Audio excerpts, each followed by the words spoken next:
First, she is one of the most powerful women in Westminster who's found herself at the centre of some of the most talked about stories in politics recently. She's got a reputation for being fiery, outspoken and never one to hold back on her honest opinions. So what does she make of the Sue Gray report? It's the Deputy Leader of the Labour Party, Angela Rayner. Right.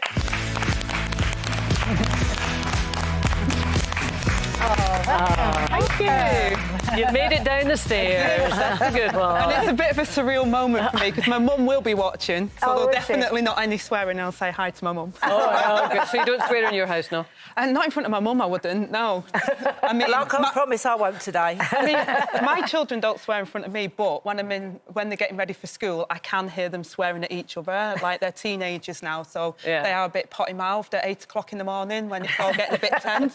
And it really is weird. My youngest has just started swearing. It's the strangest feeling. I know. It's so odd. And you've got nowhere to go with it because you swear. I know. Anyway, did you swear when the Sue Gray report came out? I tried not to, but I think the whole nation was pretty... First of all, was like, OK, we knew that something had gone on because we've been waiting a long time for it. But then when you saw that detail of, you know, the extent of the partying, the vomit on the floor, cleaners having to clean it up, being abused and wine up on the walls and 4 o'clock in the morning. And I think... And the regularity, I think, every Friday, that was the thing that really... Yeah, Wine Fridays. Yeah. But, you know, from your point of view, there has got to be a time to move on, hasn't there? Because it's all out there, it's been rumbling for ages. Yes, there's a lot of people in the country who feel very angry about it, and you might have heard the discussion earlier, Nadia would be one of them. But, you know, Linda will be representative of a lot of the country who says, you know what, more important things to be going on with here, and we'll leave Beergate till later, but, you know, more important things going on here. You like him, Linda? I do, yeah. You would rather just move on. You've got to address the fact that whatever he does, a lot of people like this guy. Yeah, and I think, you know, there has been, you know, when Boris Johnson was elected, he offered people what they wanted. You know, he was pretty clear about that. They thought it was quite refreshing. But I think one of the problems is that he's been proven to be a liar and, you know, or somebody who's incompetent in office, certainly at a time when we had the pandemic. And I think it does create a problem when you set the bar so low as the Prime Minister of the country that you can literally break the law in office and then it's like, oh, well, sorry, I didn't know about it. Everybody else is to blame. Don't you think people factored in that part of his, let's put it kindly, personality before they vote? You know, he got an 80-seat majority and he's had that kind of behaviour in his past before. Yeah, I think some of that was factored in, absolutely, for sure. And I think that was one of the reasons why some people thought, well, at least we know what we're getting, and they felt connected to him for that reason. You know, nobody's perfect. But I think now, when you're the Prime Minister and you've got such serious issues going on both internationally and at home, it just seems like it's a massive distraction. We're just about today to have Rishi Sunak at the dispatch box to talk about how he's going to help with the cost of living. But people have been worried about this for ages, and all they've been doing is worrying about... Well, in a way, that's the argument for moving on, isn't it, to tackle the cost of living. And he did announce this morning £650 one-off payment for 8 million of the poorest homes and that makes me so angry. How long did he know he could do that? Pensioners. Well, that was Rishi Sunak who received winter fuel But this is the thing, so, like, we waited for the Sue Gray inquiry. Boris Johnson got up at the dispatch box and said there was no parties. Then when he found out there was parties, he said, this is disgusting, there shouldn't have been parties, I'm appalled by it. Then when he found out that he was actually at the parties and we saw pictures of him toasting, it was like, oh, it wasn't me. It wasn't at all of the parties. He wasn't in attendance at all of the parties. No, but it was like quite a lot of them. And then he said that there were leaving dues. But who could have leaving dues? There was nothing in the regulation that said you can have a leaving due for somebody. OK, so let's go to Beergate. Let's go to... It wasn't a minus due. I was working. Yeah, but let's go to Beergate, because there were months of denials by Sir Keir Starmer, who we had on the show, that you were there. And then... No, there wasn't months of denials. What happened? I mean, there was social media pictures of me there. I literally put my profile picture, because the miners' hall, to me, is like such a big event. No, but he came out in public and said, denied that you were there. So what I want to know, what intrigues me... No, he didn't. He didn't say I wasn't there. Some member of staff had said once that I wasn't there. But he knew I was there, because we literally did a video together while I was there. So why didn't he then correct it immediately? Well, I'm not sure he didn't not correct it. I certainly... There's never been any point where I've said I'm not there. I literally put my profile picture of me in the miners' hall because those... No, there's not been a point of you saying you weren't there, but you didn't really immediately stand up and say, oh, by the way, I was there too. Did you have curry? Did you have a drink? I've literally always said that I was in Durham, and I was at that event because it was part of the campaign. I mean, you can't hide it. There were people there. Did you have a curry and did you have a drink? I was there. I ate while I was there because you ate the curry, the same curry. I do think there's a difference all day.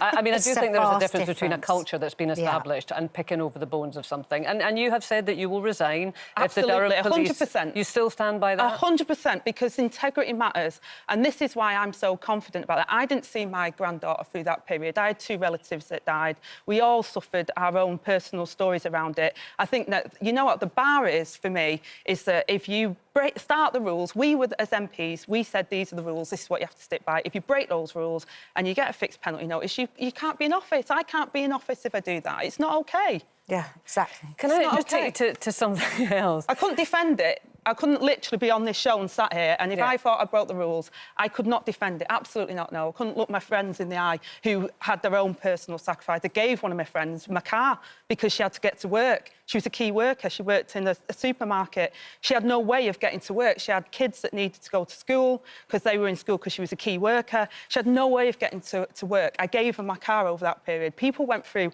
a huge amount, and I totally understand that, and I couldn't look them in the eye. If I thought for 1 minute that I was toasting and laughing and Are you worried? Enjoying myself. Do you think you will get fined? Absolutely not worried. You're not worried? No, because we were so diligent about it.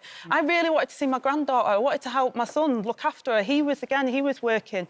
He was furloughed for a while, and then, you know, him and his missus, they were having such difficult times because they had young kids, and, you know, it's hard work keeping indoors with a load of young kids. They didn't have a back garden. I've got a back garden. They couldn't come round as they normally do and let the kids run round in my back garden because they weren't allowed round. You know, people went through all of these personal sacrifices, and I think, you know, that's what's so triggering for people at the moment, because everyone's really angry. Very quickly, I do think a lot of people watching this won't see much difference between 15 people having a curry and a beer at the end of the day and somebody, like, having a beer and a piece of cake or whatever on their birthday in their workplace. The culture of it. There was so much partying every Friday, Wine Friday, and Boris Johnson says that he didn't know about it for months and months. He could have asked... I mean, if I was told that there was parties going on in my office for months, I'd be asking my team, did you have a party and what the hell was going on? I wouldn't need the police to investigate it. And cost the taxpayer $500,000 because you couldn't just admit it. And then come to the dispatch box. Well, we shall move on from this. He has apologised. And, you know, let's see what happens next. And this is a bit of a leap here, Andrew, so don't jump down my throat with this. In some ways, I was thinking about it. There's some kind of similarities between you and Boris Johnson. Wait for it. You're both very charismatic. You're both very likeable. You're both high achievers. You're both brought up in difficult family circumstances with mums with mental health issues. You had clearly not the financial privileges that he had, but, you know, it was a difficult upbringing, yeah? Yeah, and, you know, I was reflecting on this because a lot of people who are successful in life, they do have adversity in their childhood that kind of makes them, spurs them on. And I suppose one of the things is we're high achievers, but that's because we never quite feel we've achieved or we're good enough. So I'm never quite happy at what I've done. So I never look back and think, oh, you know, you've gone from being on a council estate, being a single parent at 16, and look what you're doing now. I always think, right, what have I got to do next? You know, I'm always thinking about the next moment, not to let myself down or why I think it will down. Be a terrible shame if you do end up having to resign is that I do think you're incredibly relatable. Exactly. And with the cost of living crisis that we've got coming up, you can say to people, I have been in your shoes. Sure, and, you know, absolutely, and I do understand that. And to be honest, I look at what I went through when I was a young mum at 16, but I had a council flat that I could go into and my rent was paid. I had income support, so I didn't have to go to a food bank. I visit food banks now on these nappies, you know, baby food and everything. It breaks my heart because the humiliation of having to go there to ask for it, that never gets spoken about, you know. It's like, it's that humiliation of I'm not good enough, I can't look after my kids. I was lucky that the state gave me that opportunity, and I went back into education and learnt sign language, which comes in handy now. But, you know, I had all those opportunities that, I was stigmatised as well. Believe me, people look at me now. If I go into certain buildings and the people look at me different, I'm still that 16-year-old mum But when I was that single parent and I needed that support, people do look at you differently. It was your nan that was your mainstay growing up, wasn't it? Your mum? Yeah, because my mum couldn't read or write, you know, and she had bipolar, so she had real significant mental health problems. And looking at it now, I was always my mum, you know, from a really early age. The relationship, and it's still like that now, the relationship between me and my mum is one that I'm kind of the parent and have been all along, and my mum's always relied on me for that. So my nana really was the one that looked after us. You know, looking at the heating crisis now, I was just talking backstage before that we went to my nana's on a Sunday for a bath because my nan lived in high-rise flats, so her heating was on constantly in the hot water, where we had an immersion heater, and there's no way that we'd have put that immersion heater on because we couldn't afford it. No. And that's what people are facing again now, you know, and it's really sad to see that it's not even people like my parents were on benefits when I was younger. These are people that are actually in work as well. You know, that's what's really... That's the bit that I get worse. But that's the bit I get frustrated about, is that constant fear and humiliation. That constant fear of what am I going to do today, what am I going to do tomorrow, how am I going to get to work next week, because you've got to make your wages go a month. No one really gets paid weekly anymore. So you've got to go a whole month. How am I going to get my bus fare to get me to work? And then you're thinking, you know, that mental health, that feeling of constantly not being good enough and trying to beg, steal and borrow to get through your week is just... Not only is it crippling for the parents that are in that situation, but I know how it felt as a child, and that's never left me. You know, I know how it feels to constantly worry about your parents, trying to hide them from some of it. So I wouldn't tell my mum if I was hungry, because I didn't want my mum to feel bad that I've not eaten. So I'd go around my mate's house and say, will you ask your mum and dad if I can eat today, if I can come in for tea? Will you support Rishi Sunak then in his £650 one-off payment for 8 million of the poorest households?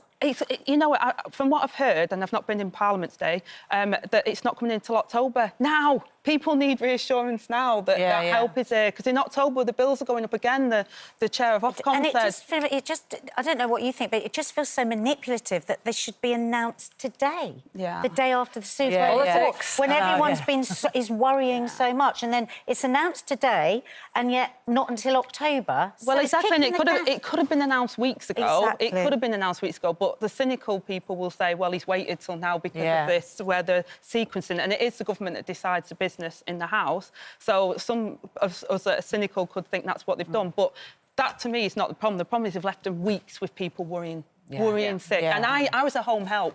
And I know, and I remember it when I used to go to these really expensive houses in a posh area of the place where I lived, and I'd walk up as the home carer, and the little old lady would be sat in the kitchen with a hob on for an hour, and that would be her heating, and she'd live in that kitchen. She had a massive house, but she'd live in that kitchen because she said, I'm not going to spend that money on the bills. Now people are going to be these little old ladies and little old geezers now that are going to be in their houses freezing cold because they're worried sick about paying their energy bill.